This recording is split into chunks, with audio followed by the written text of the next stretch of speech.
the reaction of the crowd, of the audience, because they were all our friends. Everybody else had left. So it was just like we were playing to our friends by the end of it. We were like, okay, wow, great show. The ocean opened for us. That's amazing. Welcome to the 138th episode of the Cast That Ends Creation. I'm your host, Chris Deering. This is the show where I interview bands and public figures in the mathcore adjacent community. If you enjoy this content, please like, subscribe, do all the social things. Every little bit helps. Feel free to join us every Sunday and Wednesday live on Twitch, where you can interact with the guests and just hang out in the chat. You can also subscribe to this Twitch channel for just $5 to get access to the interviews before they hit YouTube and other streaming services. And you can also get some access to exclusive emotes. You can also do that for free by attaching Amazon Prime account to your Twitch account. It's like taking $5 from Jeff Bezos' pocket and putting it into mine. With that out of the way, let me introduce our guest today who dropped their new album, Hive Mind, last month. Welcome in Maneating Orchid. How's it going, guys? Hey, Chris. Going great, man. Thanks for having us. Dude, absolutely. Thank you guys for coming on. Why don't you introduce yourselves and tell us what you do in the band? Yep. I can go first. I'm Kaushal, and I write lyrics and do vocals for Maneating Orchid. I'm Vinay, and I play guitars for Maneating Orchid. And I'm Rahil. I play the bass guitar for Maneating Orchid. Alrighty. Rate Your Music said that you guys formed in 2011. Is that right? Yeah. Yep. God, it's a long time, guys. Over 10 years? That's crazy. It's awesome that y'all have been able to stay together like this. Yeah. How did you guys come together? That's a crazy story. So essentially our ex-drummer, who I was close friends with, we grew up together. He got me into music and inspired me to pick up an instrument. So we played bass. I picked up the bass. And then we eventually wanted to form a band. This is, we grew up in the Middle East in Abu Dhabi. So my drummer had moved back to India earlier than I had. So I never thought I'd see him again. So when I moved to Bangalore, he'd called me up. He was like, hey man, let's form a band.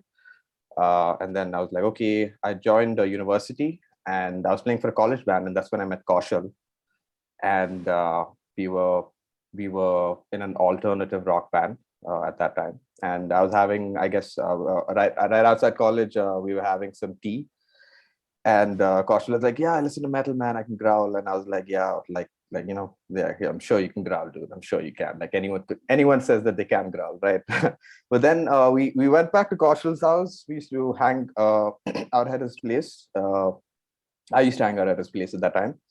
And one day we were playing a track off of Lamb of God. I don't know which one it was. I think it was Late to Rest. And there's that bit, right? Where Randy goes, failure.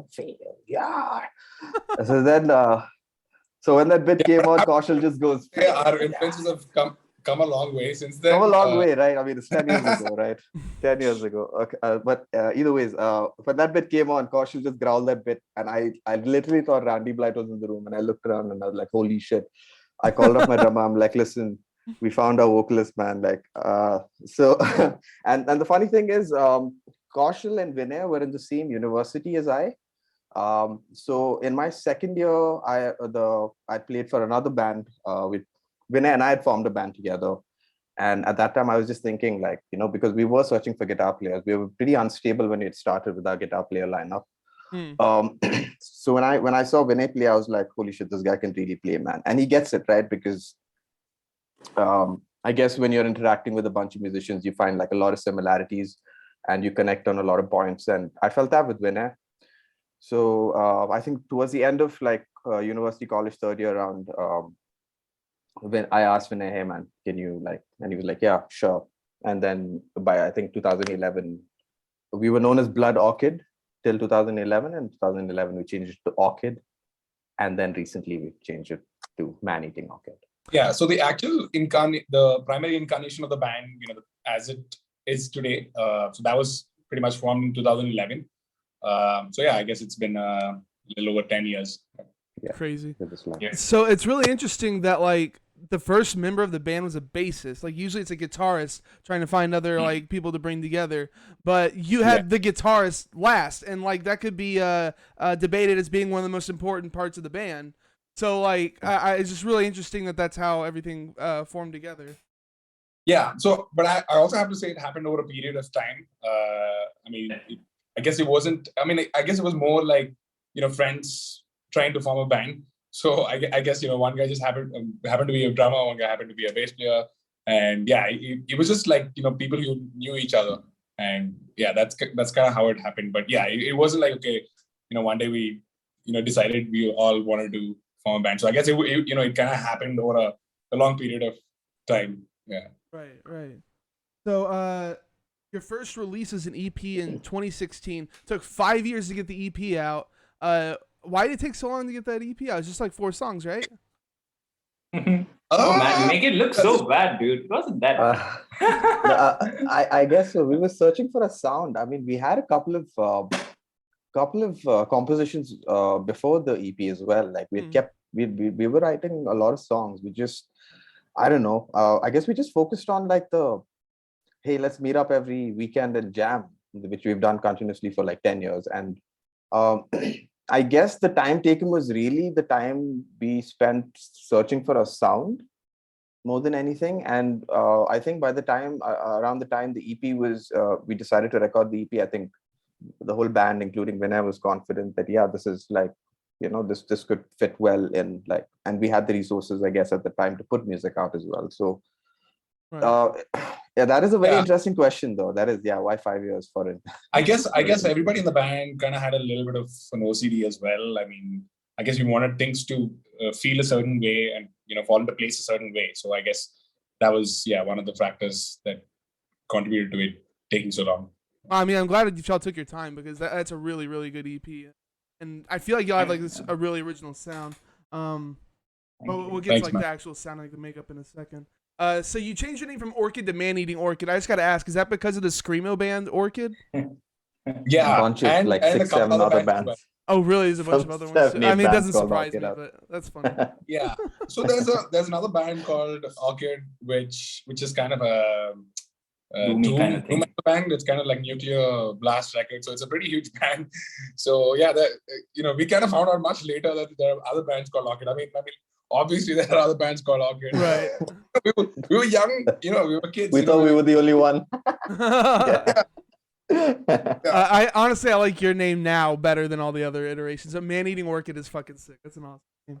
Yeah, I like it too. So you dropped your debut album, My Asthma, in 2019, and now you're back with your sophomore album, Hive Mind. What's different this time around? How has your music evolved? I mean, I think the biggest difference that I can point out is the way the album was written. There were a couple of songs that were the first couple of songs from the album are fairly old, 2.5 years old. That was when we were jamming and we were writing parts of the album. The rest of the album, I pretty much wrote during the lockdown. It like fully out of like frustration because we couldn't jam and we couldn't do anything. So obviously there's a game changer. I figured out drum programming.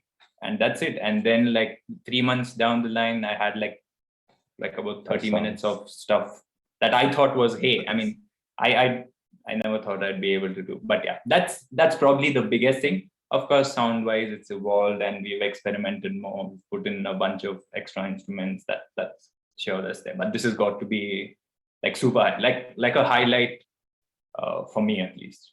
Yeah. I got to add that the second half of the album was primarily written during the lockdown by Vinay. Like you can really hear it in those 5 tracks, especially the last 5 tracks. They're like really visceral, and there's like the first 5 tracks.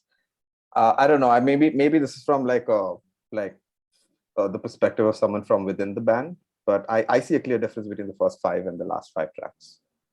Okay. Huh. So the first 5 are older. You're saying like before the lockdown? I mean, the first couple are definitely they were done in dusted tracks. The other probably a riff or two from the 3rd or 4th track were being thrown around here and there, but that's when we got caught up. So I can say you can assume first 2 tracks were done and the rest was kind of locked down. Okay. Hey, at least something awesome came out of being locked down though. Hey man, it was awesome. So yeah, you got this really original sound. Well, you've got a lot of like modern sounding riffs. It's like you took it and put it in the context of like a thrash metal band or a prog rock band or whatever from like the 80s or 90s or something. And actually, before we even started this, you guys were talking about some thrash bands from like Canada. So I guess you're like taking mathcore and mixing it with thrash. Then is that like a good way to describe your music, or how would you describe it? I think at the core of it, we're pretty much a progressive metal band. It just so happened to be that a lot of the things that we're kind of doing right now is now known as I guess mathcore. So there's definitely a lot of similarities to what generally a lot of mathcore bands seem to be doing these days, and some of the stuff that we do. But I would say we're primarily a progressive metal band. So yeah, there are quite a bit of heavy metal influences along with other non-metal influences as well. So I mean, it can range anywhere from 70s prog rock, to the French Zool scene, to thrash, death metal, grindcore. So yeah, it's kind of like a melting pot of ideas that kind of like gave birth to the sound of Maneating Orchid. Yeah. So Like a lot of bands these days, which is one of the bands that you guys immediately reminded me of was an Albatross. Do y'all listen to them? no idea. No we idea. we have an Okay. albatross here in India, but We I'm have a pretty sure band called the it's Albatross. Yeah. I was thinking, how did you hear of Albatross? not- I'm pretty sure it's one. Yeah. This one's called An Albatross. They're a An band Albatross. from New York. Really Right. felt like that y'all sounded similar to them. Y'all should check them out for sure. What are Oh, the for sure. what are your big influences going into the sound? I think all of us have slightly different influences. I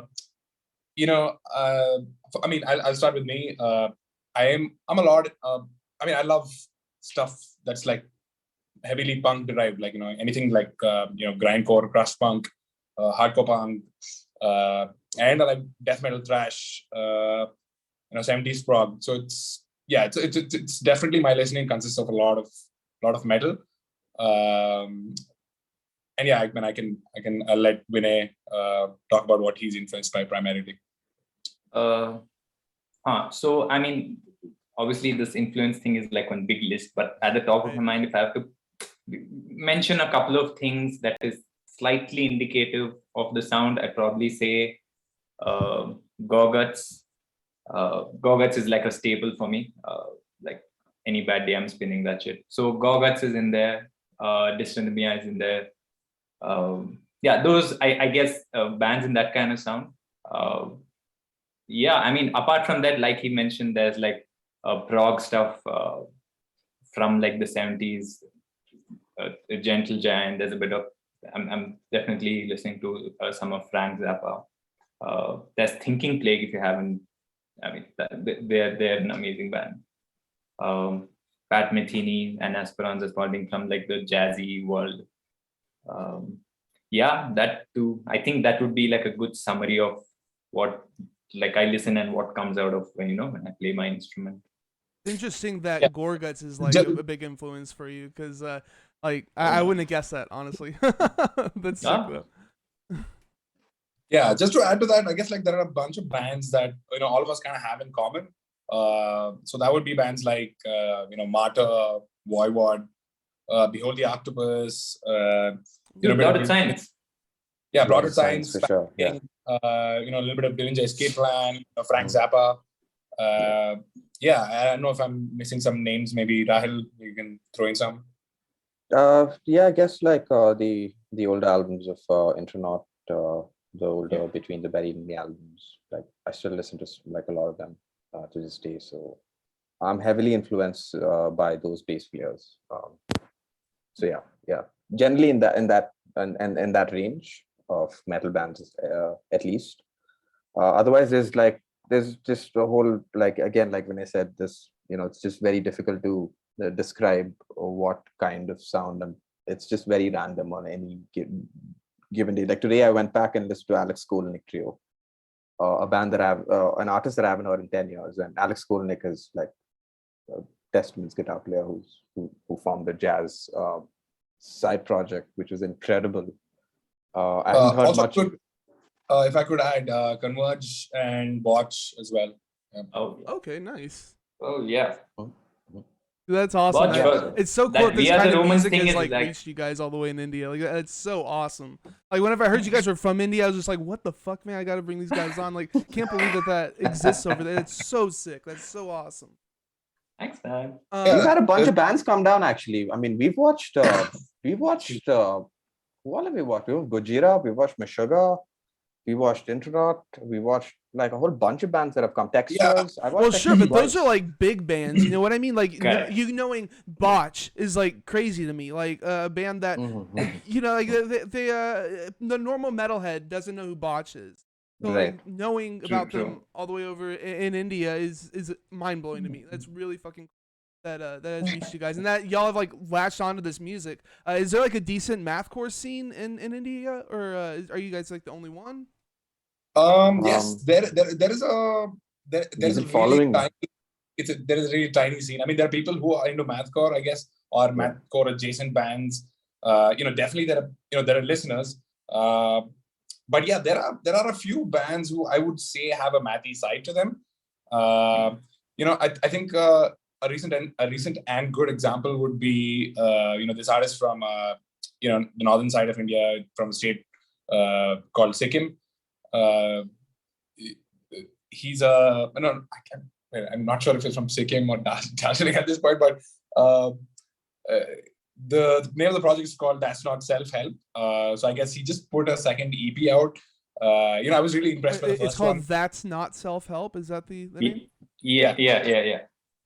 So it's just this 16-year-old guy, just playing everything, and he's writing some absolutely crazy shit right now. So I was just gonna listen to his latest release tonight, but the first one really impressed me, and that's he's into like the whole jazz grind territory. Yeah, prog, really cool. avant prog, brutal prog.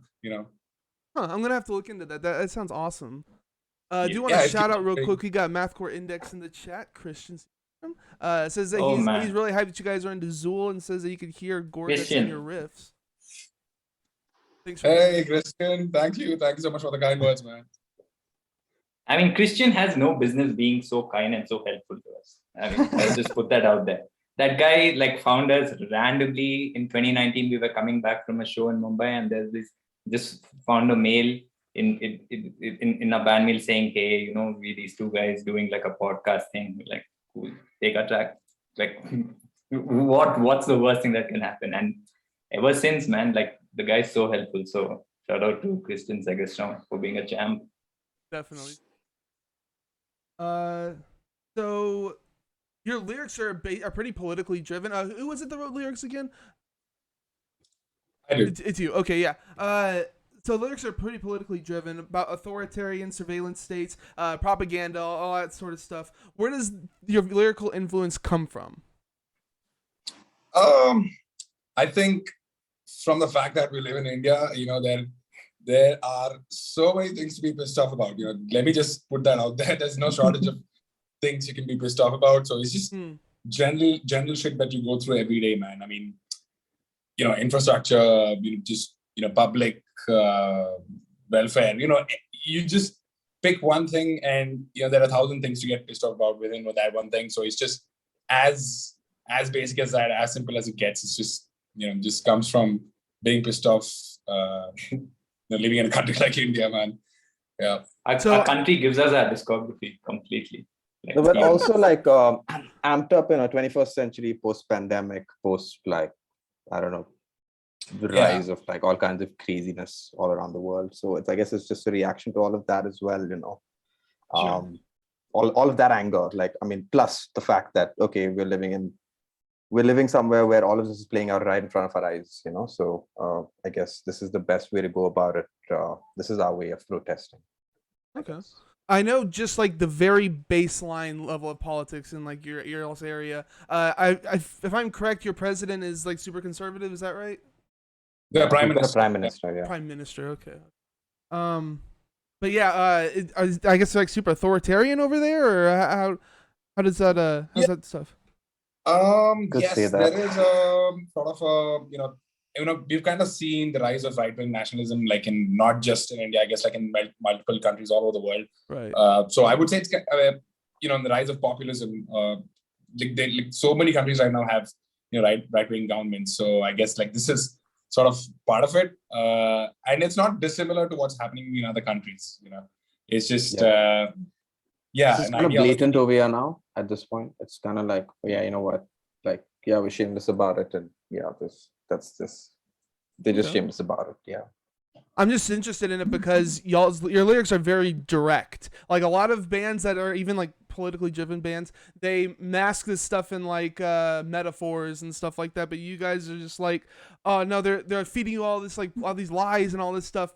Like yeah, like I said, most bands aren't as direct about it, but you guys are really direct. Makes me think you guys are like really upset with what's happening. So I just wanted to give you like a chance to like explain.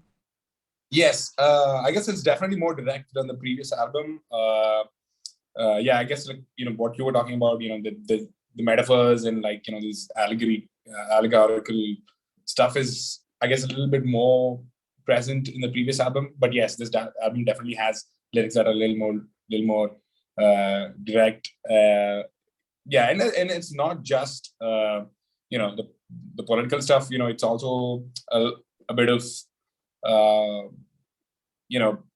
disgust with corporate stuff. It's consumer culture and like everything being things, driven by like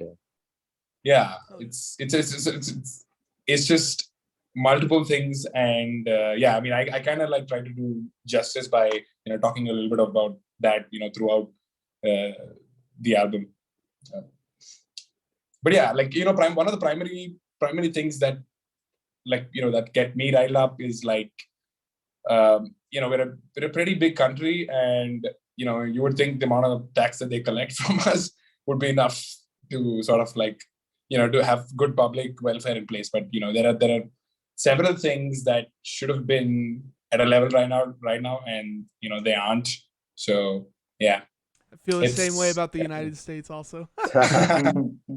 But also like I mean you'd probably agree with this as well, but India is like we're the youngest. I think we're the country with the youngest like biggest youth population, biggest, right, at this point. But we're ruled by a bunch of really old like men who've not like. Dude, you're preaching to the choir, man. Joe Biden's like what, 80 something? Like dude, yeah, hell yeah, man. So it's ironic, right? Like the world is full of young people, but like it's run by old people. I mean, I'm gonna be old someday, but I'm not gonna be senile like these people, I hope. Hell yeah. So the recording credits are pretty long here. We've got drums and percussion recorded at R Dash Recording Studios, guitars recorded at Altered Harmony Studio, reamped by Blue Cassette Studios, vocal, bass, harmonium, and percussion recorded at Man-Eating Cave, engineered and mixed by Apurv Agarwal. I'm sorry if I'm butchering that. I'm probably butchering that. And then mastered by Brad Boatwright at Audio Siege. So why do you have like, what is that, 4 studios? And so yeah, why is it spread out so much? I mean, so yeah, go for it. I think the thing is, it happened. This album was kind of recorded. Let's just say the lockdown thing that kept happening kept putting a brake on our recording process itself.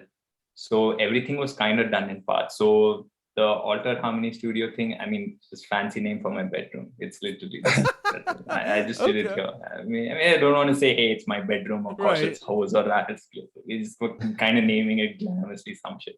So and the guitars happened here. Yeah, Maneating Cave is like house. Yeah. So the guitars were done here. Bass and vocals at Maneating Cave, and drums were like the only instrument where we recorded. Drums and percussion were the only instrument where we recorded at like a proper studio, which is that what's that? Adarsh Recordings. Adarsh Recording Studios.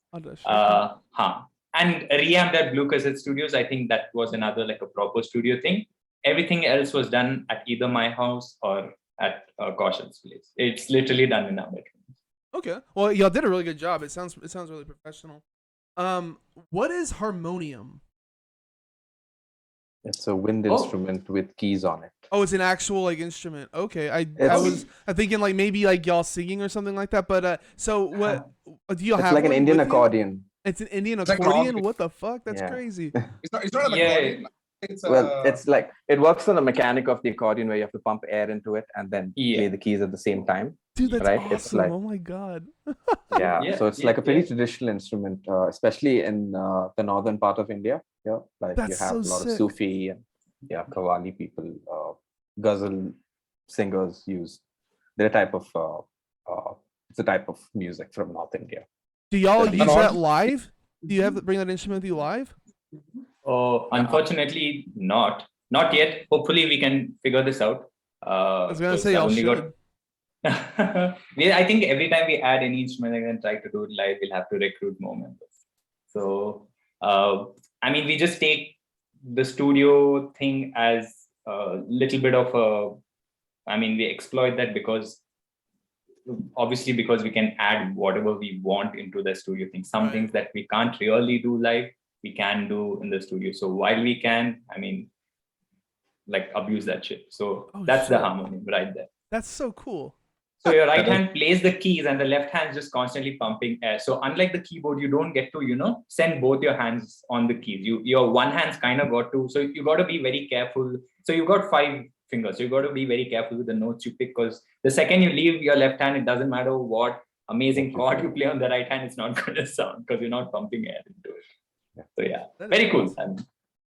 And the interesting bit is the harmonium traditionally is used as a solo instrument where they pump air and then they sort of like solo through it. But I think Vinay and our drummer, ex-drummer Mayur, primarily played harmonium on this album, but they played chords. They made use of chords, which is kind of unusual actually for like the way harmonium is generally used. Well, that's awesome, man. It's so cool that y'all using that. Let's bring up the artwork. We got the artwork up on stream. Why don't you tell us about this? Why y'all decide to go with this artwork? Shout out to Copycat. Yeah, so the artwork's done by the drummer. So it's got elements from every sort of every track on the album. So we kind of like, if you actually look at the album cover, you'll see like a tattered flag. You'll see a snow globe. You'll see a TV camera. So these are all like lyrical themes from the album. So so you just see all these objects floating around in outer space. So that was kind of the idea. Okay. It looks cool, man. So you said your drummer did this? Yeah. Yep. Nice. That's awesome. He's done all the album covers. Oh, really? Dude, that I think it's the EP cover, the one with like the rain going down or whatever. Mm-hmm. That's so good. Oh my god. Like I love that. Yeah, so much. that's thanks, man. That's kind of based on a Ray Bradbury story called The Long Rain. It's about a terraformed Venus where it's been over terraformed, so it's like consciously raining on Venus. And a group of astronauts kind of like crash land into the planet, and it's about them kind of like slowly going mad because the rain's just continuous. So one of the songs based on that. So so that album was like, there was not too much political stuff going on there in the lyrics. I guess it was more of a techno or surrealist kind of a lyrical themes for that one. So got a random question here. I like to throw in this question to like kind of break up the interview or whatever, just reset stuff. So would you rather get trapped in the middle of a food fight or a water balloon fight? Water balloon fight for sure. Water balloon fight. I mean, it just washes away. I mean, you're gonna get mayo and all kinds of gross stuff. Well, like there's always the possibility that you're not gonna get very wet at all. Like, you might be able to dodge all this stuff, but like a water balloon, once that hits, like splatters everywhere, right? So like you're definitely getting wet. I guess there's pros and cons to like both, right? I mean, there's like I think I would say water fight. I think I would say water fight because we live in India and it's like quite hot right now. So. Oh yeah, for sure. Yeah, But it sounds maybe that's why I said okay. water fight. Okay. Yeah. Vinay, what about you? I mean, definitely water balloon fight, man. I can't imagine all that food all over me. Hey, fuck no. To Indian No, food, please no. like if spice hits you in the face, Oh that's man, a whole different yeah, story. You don't want curry hitting you in the eyes. Oh, No way. You don't want curry in the eyes, man. Yeah. Also, just like I don't want to waste food, man. Hey. Yeah. Oh, then you just scrape it off you and chow down, right? Oh, nasty. So what's next for you guys? You guys like planning on like a tour or anything like that? Music video, anything like that coming up? Yes, we have some gigs planned. We're trying to start off in our home city, which is Bangalore. So, we're trying to, there is a show coming up. We haven't put up an announcement for it, but yeah, it's going to come in the next few days. And we have a couple of other, we're working on a few more cities as well. And most probably it's going to be, trying to do one show in Hyderabad, which is like, our neighboring capital of our neighboring state. But yeah, we're definitely trying to play some shows over the next couple of months to promote the album. We also have another video planned. So yeah, stay tuned for that one. Any plans to tour outside of India, or are you just playing inside for now? That's a good question. We actually have been thinking about it, because of the whole COVID thing, we just kind of put a stop to that. But yeah, since gigs are back and, since we just released an album, we definitely would like to go out and promote it.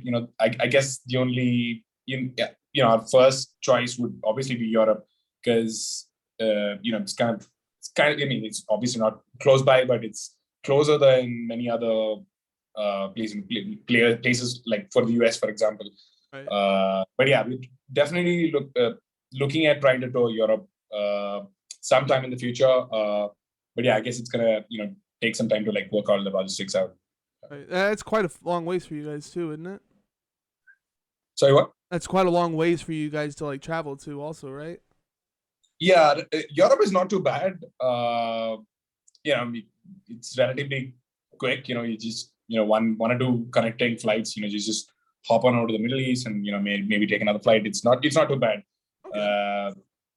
Yeah, but I guess the primary issue would be like just to plan out the dates and the cities and trying to play with the right bands. It's quite a bit of work, and we haven't really like done that.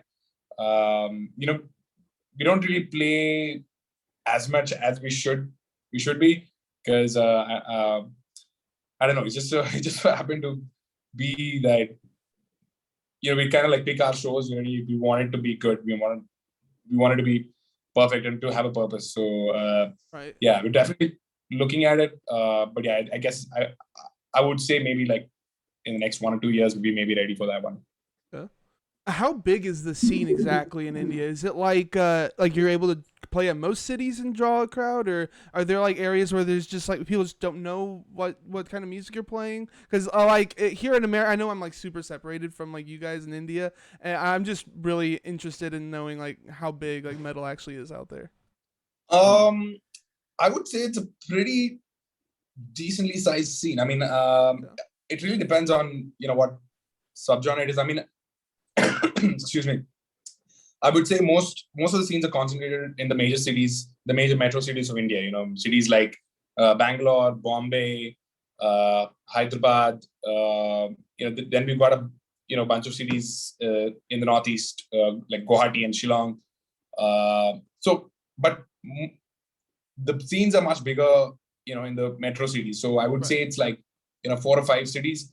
But yes, you can also tour some of the other cities, which kind of like adds, you can route it off to like less than 10 cities maybe that you can actually probably do a tour in where people will actually show up for your show. That's cool. I saw a live video of you guys playing, and y'all seem to have like a pretty decent crowd around you guys. I forget which one. It's on your YouTube channel. I forget what y'all were playing exactly. That was it was a Dillinger cover or something. Dillinger cover, right? Okay, that was Mumbai. That's Bombay. That's Bombay. Yeah, it's so Bombay's got a pretty good scene, and it really also depends on I mean, so when we say scene, we're just talking about the heavy music scene in general. So it's got everything thrown in, right from metallic hardcore to war metal. So it's a pretty good spectrum. And yeah, we've got bands ranging from, power violence, hardcore punk, grindcore, gore grind, thrash metal, black metal, That's death cool. metal, That's so cool. progressive metal. I mean, me thinking about it, it's obvious that you guys probably are in like the same kind of music and stuff like that. But it's just so interesting because we never hear anything about like the Indian scene or anything like that. It's so cool to know that like bands like you guys exist out there. That's really cool. I mean, Yeah, man. There's so many. Yeah. Yeah. I think the main difference is the biggest seller over here is always going to be the movie, the film stuff, The Bollywood and stuff, especially the Bollywood stuff. Even the South has its own. So in comparison to you guys, where I'm pretty sure you can pick a state and you can have a gig there. For us, it's kind of spread out, like Kaushal said. There are like a couple of places at the south, probably one or two in the north and a little northeast. So logistics wise also doesn't make any sense because everything's a plane ride away. Nothing's like a van ride away from whatever I see you guys posting and like, hey, you guys like load your truck and you go, we like to come. That's not the thing for us. That's like fantasy stuff we read. So because it's spread out like that, every gig kind of becomes like super precious for us because it happens so less because the logistics itself in the first place is a little bit. It's definitely getting better, but we are nowhere as well connected as Europe is or where you guys are, where you have like a bunch of cities. I'm sure if you have like 2 big cities, you can play like a small city on the way and make up some fuel money or some shit. There's no such thing here. I mean, you get to play these 1 or 2, and all these cities max have probably 1 or 2 venues. I mean, and they kind of get to like, what they have is what we have to play. So right. It's a good scene. The bands are there, the audience is there. But the infrastructure, I guess, is not as great as how you guys have it. Still very happy with it. If I have to look back a few years and compare, definitely awesome. But yeah, it's nice. I mean, it's growing, and we want to help. We want to be a part of it, and push that shit, make it as we make some noise here. Also, that we got some cool stuff happening. And just to add to that, I guess, to add to what Vinay was saying, there definitely are a lot of venues, but not every venue is open to do a heavy, going to offer you a date for a heavy show, for heavy bands. Yeah. So yes, I mean, a lot of gigs happen. There are a shitload of venues, but again, you need the sort of support system for heavy music to grow, and that's kind of lacking a little bit. But yes, we're trying to make a difference by doing our own shows, or, stuff like that, basically. But also to add on top of that, bands that kind of play a little more traditional genres, like a heavy metal band or a thrash metal band or a death metal band would probably have people who know these styles a little better than, let's say, I don't know, a power violence band or a metallic hardcore band. So yeah, so there's definitely a lot of people who know a lot of a lot of traditional metal bands from the 80s and stuff like that. But smaller genres, or genres that have a niche crowd, like for example, I don't know, power violence or gore grind and stuff like that, may not have as big, may not pull as many people as a heavy metal band or a thrash metal band would, simply because of the fact that these other subgenres are they have a niche crowd, I guess. Right, it's more familiar to people. Right. Yeah, but that's changing. That's definitely changing. Yeah. Well, you guys have played a few shows. What's the best show you guys have played? I think Rahil had the one in mind. Yeah, 2019. We I think this band from Germany, The Ocean. This was the second time playing in India, and they were doing like a tour of the major cities in India, and we happened to open for them. It's like, yeah, it's funny because the first time they came, we happened to open. Bro, that was the worst show. Holy hell! Remember? Wait. The second Ocean show was the Redemption gig, and that's why it turned out to be our best gig. Because so what had happened was 2013, I guess, 2013 or 2014. I think Ocean had come down, and they were playing for. They were supposed to play for, I think, the Great Indian Rock, or one of these major. No, heavy that was metal the festivals. Oktoberfest, the Kingfisher Oktoberfest. Oktoberfest. I think Exevious had come down that year. Right, and they had also played, but then Ocean couldn't play for some reason. So I think Salman, one of the local heavy metal organizers in India, had booked these guys at what was that venue? Vapor. What do you call it? Was it a resto pub or a resto bar or something like that? Yeah, but the story was that they had an early flight to catch, and we used to play before them. So we ended up playing after them. And most of the crowd just left to an empty venue. Nice. And yeah, because but the next time they came back, we managed to play the show before them. So I guess the first one was sort of like the worst, and the second time they came out was sort of. It was horrible because they were giving out free drinks to the bands, and I was pretty like touched by the last set came up. Like I had like 4 large like pints of like dark beer, and I was just like, I was on stage, I was like, I was just trying to remember I was just a haze. I clearly remember like the reaction of the crowd, of the audience, because they were all our friends. Everybody else had left, so it was just like we were playing to our friends. By the end of it, we were like, okay, wow, great show. The Ocean opened for us. That's amazing. So that's great. That's the spin we put on it. We like the Ocean opened for us. That's literally the way we sell that show. But then in 2019, they'd come back, and then the gig had happened. And I remember clearly right after I said the bass player had come. You cut out a lot. You just cut out like a lot right there. What was sorry. What was the last thing? So the bass player, he came into the green room after a set, and he put up his hands like this, right? And he was like, kind of like, it was almost as if something had hit him, and he's like, what was it that you guys played? What was that? I haven't experienced anything like that. And that was like the moment I was like, yeah, redemption, man. Yes. Nice. Like, you know? That's awesome. Yeah. So that was the best and the worst gig, I think. Yeah. What about you guys? You got any other stories?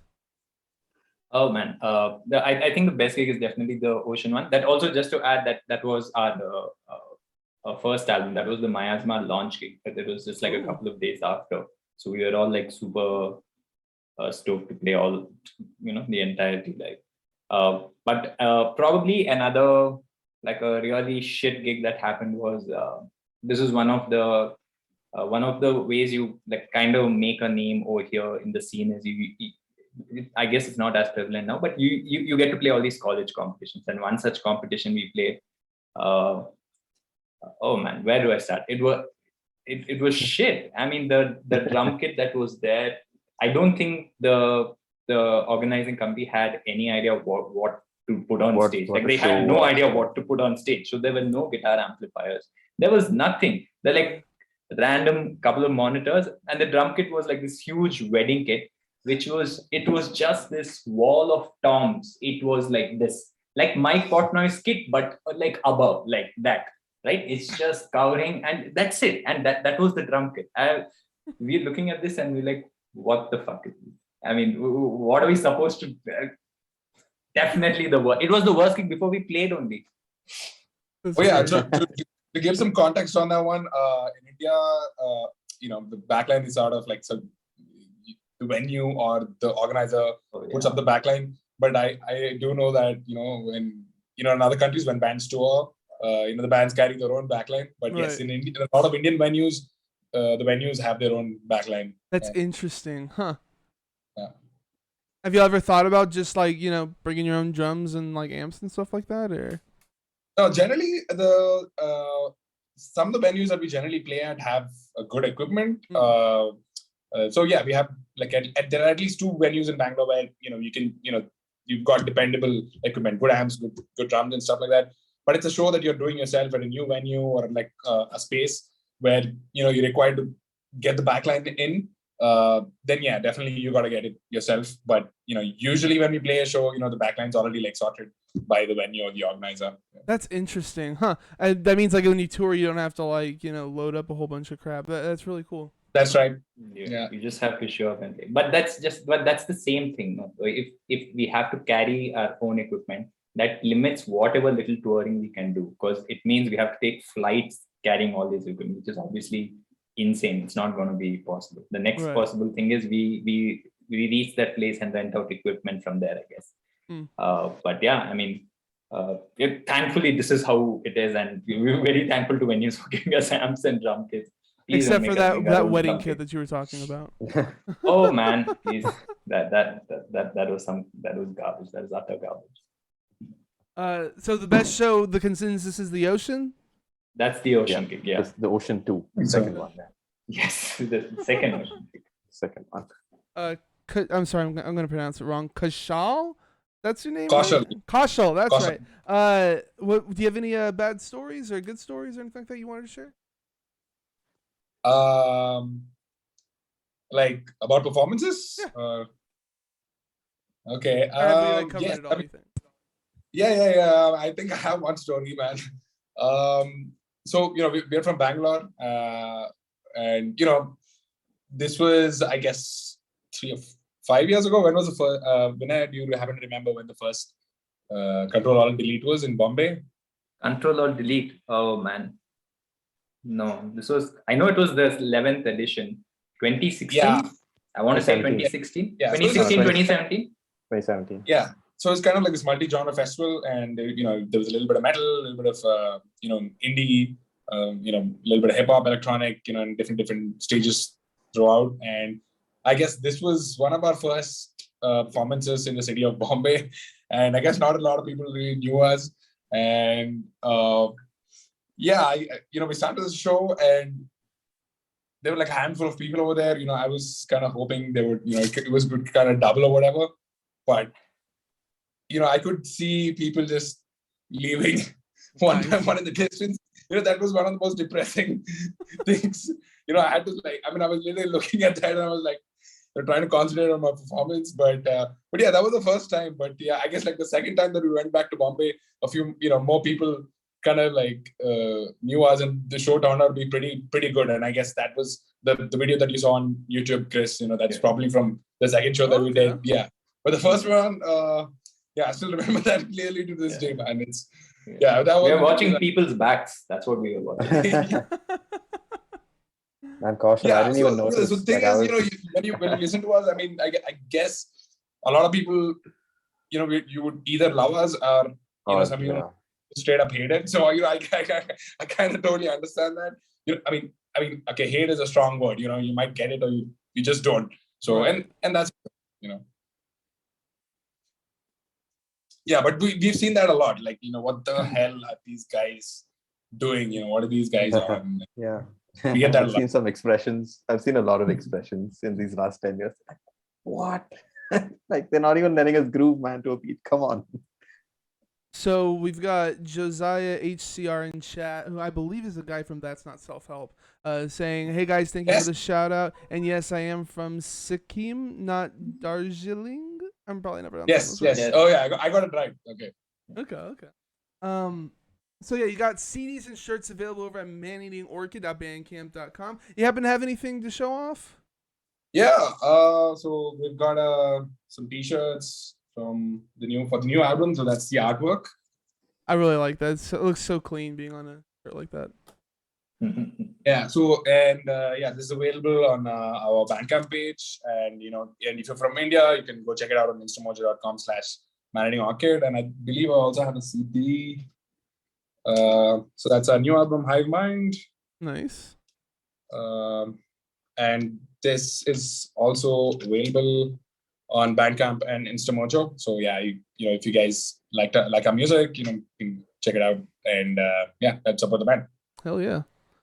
So let's wrap this up with your album of the year, or if there's something that caught your eye this year, we can talk about that too. Okay, Vinay, you want to go first? Yeah, I mean, I think a couple of the most recent ones that me and Kaushal for sure I can vouch for is Voivod's Synchro Anarchy. Definitely been spinning that a lot.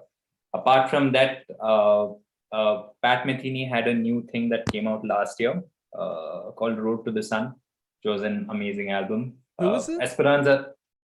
Sorry, What band is that? Pat Metheny. Here, like a huge jazz guitar player, Okay. jazz fusion improviser. Yeah, so he had a new album, and so there's this cool thing where he wrote for 4 people the whole thing. The sheet means he didn't really perform, so he kind of spent time with them, got to know them, and he wrote sheets for them, knowing their personalities and shit, and some very cool things. Basically, that album. That's And the other thing is Esperanza Spalding had a new one. I don't know how to pronounce it. Form Vela, I think that's what it's called. Yeah, definitely these 3 off the top of my head has got to be Voivod, Pat Metheny, and Esperanza Spalding. Decent ones for sure. I have I have a few bands that I want to name from 2021. So Witch Vomit, there was this album called Labor and Rapture. Visions of Trismegistos by Necromanthean. Succumb by Altraj. Purifying Blade by Antichrist's Machine, and Blood on Extinction by Caveman Cult. So I thought these albums are pretty good for 2021. I don't really have a list for this year yet, but yeah, as Vinay mentioned, I really like the new Voivod record. Yeah, I guess that's pretty much what comes to my mind right now. I guess I need to listen to this Voivod record. I haven't checked them out in a long time. Oh, they're great, man. I'm pretty sure you'll like it. I think Banco listeners in general will dig it. Okay. It's pretty sick. I found a really interesting tech theft band this year. It's called Hellbore, and they released their album called Panopticon. I think they're a really new band. You can find I think they released one other album. I'm not sure, but this is the album that I listened to extensively. And then there was this other band called the In Betweens that I came across. They're like a 3-piece band from New York. They're not really metal. They're like more of a jazz band, but very, very experimental, kind of very obscure.